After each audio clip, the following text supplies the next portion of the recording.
Pisces. This is Inspire 2016 with your weekly tarot reading for the week commencing the 24th of August until the 31st of August 2020. The first card for you is representing, how do you feel about yourself? Your card is the Eight of Pentacles. This is a time of learning new skills and a time of beginning something that one has not previously done. In this sense, the Eight of Pentacles indicates that you are experiencing or about to experience a change or a new beginning in terms of your work, education or financial circumstances. However, this card symbolizes a concentrated determination to master the new skill being learned and the single-minded effort of someone who has consciously chosen a new career path or creative undertaking. This card shows a diligent and hard-working attitude, and indicates that you are applying yourself fully to whatever is at the center of your attention. This card creates success through perseverance and individual initiative as opposed to luck or the generosity of others. The Eight of Pentacles suggests you are working your way at the finer details of the various aspects of your life, in an effort to continuously improve your situation. You may be unhappy with your current state and you know you need to make some important changes in your life to increase your overall satisfaction. This card is a really positive sign that you are committed to making those changes and to ensuring that you give yourself the best possible chance. Overall, this is a very hard-working and conscientious energy that is present in your life. The Eight of Pentacles is encouragement to keep doing what you are doing as it will eventually lead to success. Yes, it requires a lot of dedication, focus and patience, but as each day passes and as you stay true to your values and beliefs, you get a little closer to your goal. It may not be as apparent as you may like, but events are unfolding that will lead you to the right path.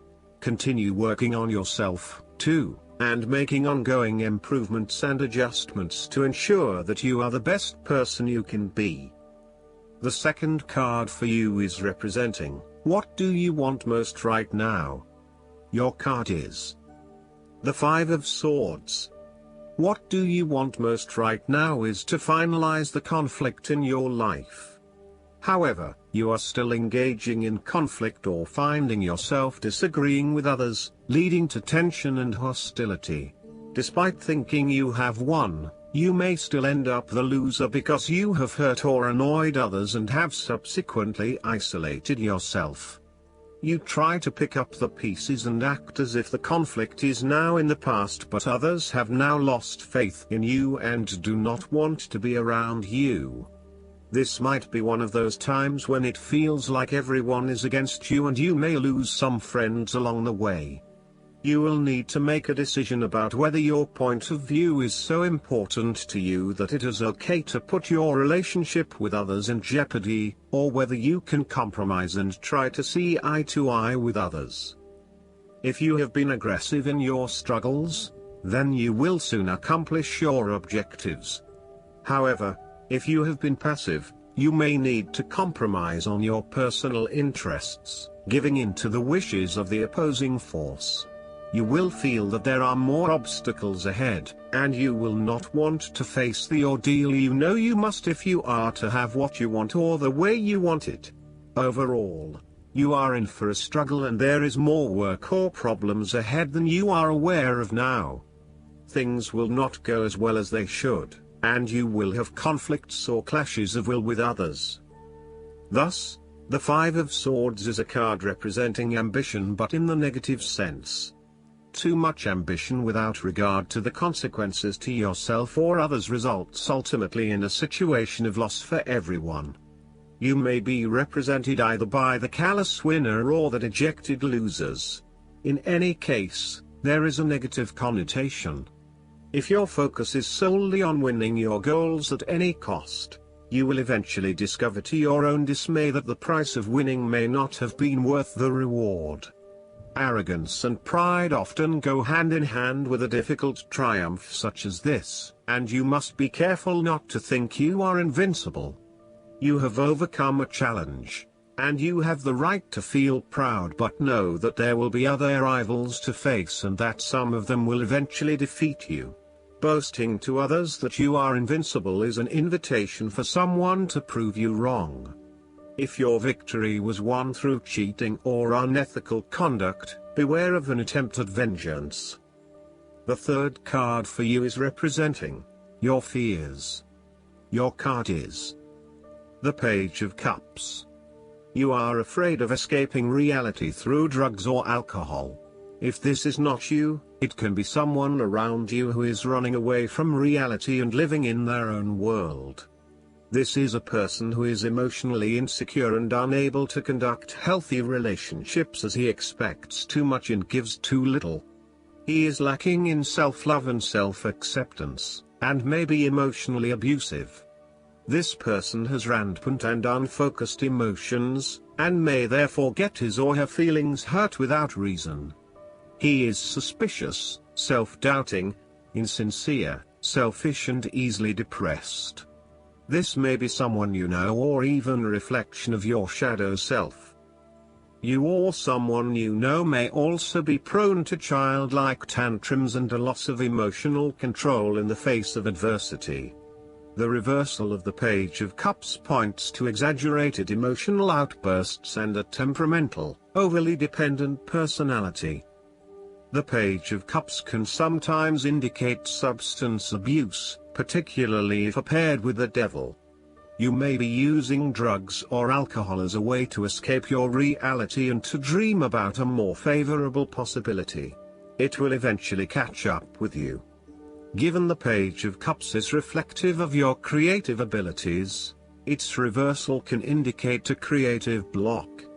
Alternatively, you may feel thwarted when it comes to doing the types of stimulating, creative projects that you find really interesting but which may not bring in as much income as other things.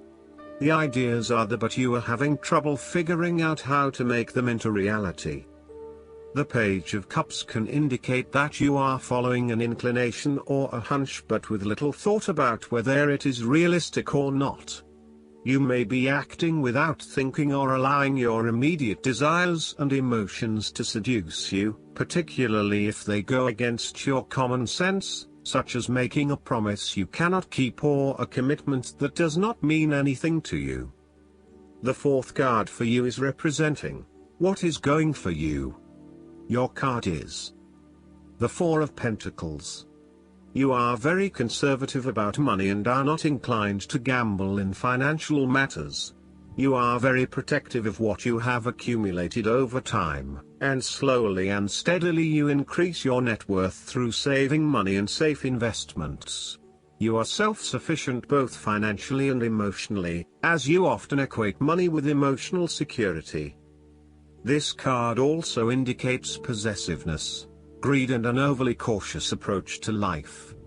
You may be afraid to take risks, both financially and emotionally, for fear of losing everything that you have attained so far. As a result, you may be vaguely unhappy and unfulfilled. Deep down you are starting to realize that you have sold out for a conservative and overly safe approach to life. Thus, the Four of Pentacles indicates one of the dangers of prosperity, the temptation to value money far above its real worth. If wealth and financial success lead to a miserly or penny-pinching attitude, then you have found yourself in a narrow-minded state where nothing is perceived to have any significant value other than money. This attitude is an expression of extreme attachment to the material things of the world and is unhealthy in the long term. Sometimes, the Four of Pentacles can indicate an inflexible attitude that is resistant to change. You have already established a way of living that now works for you, so why change? Change appears to be a threat to your certainty, safety and security, and may place you at risk of losing all that is important to you. Any suggestion of doing things differently is therefore going to be met with resistance for fear of how it will impact your personal sense of security. Thus, you are more likely to favor tradition and tried and tested ways of doing things, rather than taking any risks at this point. The fifth card for you is representing what is going against you. Your card is the Six of Wands. You are doubting your abilities and your potential for success. You may feel negatively about yourself and as if you have failed both yourself and others. You are lacking confidence, and need the support and recognition of others to pick you up and give you strength again. You have had a fall from grace and have not received the public recognition you were seeking. You have either received no feedback for your efforts, or negative feedback. You may have expected things would have worked well, but instead you are being punished in some way, or you are being neglected for your efforts thus far. Now, your confidence has taken a hit, as has your professional reputation, or at least your perception of your reputation. If a particular project has not been as successful as you had hoped, you may be no better off moving to a new environment so that you can rebuild your personal reputation and brand, rather than trying to fix something that has already broken. You may be trying to achieve too many things at once and may not be doing a good job at juggling all of these commitments. It may be best to focus on only a few things and do them well. This will help you feel more inspired and motivated about the activities you do commit to. This card can reflect the transitory nature of success. One moment, you are on top of the world because you have achieved great things, but then the expectation has been set that you will continue to perform to this level, and when you do not, then you are suddenly knocked down and criticized. While victory and triumph feel great at the time, recognize that it is only temporary and you will have to continue sustaining a high level of performance to be acknowledged. The last card for you is representing the likely outcome that you may have. Your card is the Seven of Pentacles. You do not want to keep putting your heart and soul into something if you are not getting the rewards for it, and no doubt, you have started to see that there are some areas in your life that are just become energy sappers but without the reward. If you have been working extra hard or putting in extra effort into something, it will finally pay off. Your effort will definitely be worth it and you will see the results and rewards for your labor. You may have been working on something quite challenging and important for the last few months, and this is likely to come to a culmination. You are likely to see financial or other tangible rewards for all of your hard work. You might have been laboring away at something important and you may be starting to feel concerned that you will never be rewarded for your efforts. Be patient and appreciate the progress you have made so far. If your hard work has not yet paid off as planned, remember that your expectations may be unreasonable. There are no guarantees. Be grateful, focus on the present and do what you can with what you have. Last but not least, the guidance card for you is Pay Yourself First. This card is guiding you toward financial self-care through an ancient abundance secret, paying yourself first. While it is vitally important to your financial well-being to take care of your bills and other responsibilities, it is equally important to honor your debt to yourself. When you go to pay your bills, pay yourself. Common wisdom says that you should save 10% of each paycheck. Commit this money to be used only for responsible investing for your future. It's easy to justify not investing in yourself. It can seem egotistical, or even wasteful. However, energetically, paying yourself first offers up a prayer to the universe that says, I am worth it. I too deserve abundance, prosperity, and peace. I am a co-creator of my financial well-being, and I accept nothing less from myself than what others expect from me. Paying yourself first also involves other forms of self-care, and treating yourself with the same respect and generosity that you would extend to a loved one. I hope that you enjoy everything, and if you like the reading, just please click subscribe, and you will get instant notifications every time we publish a new video right to your YouTube. Thanks.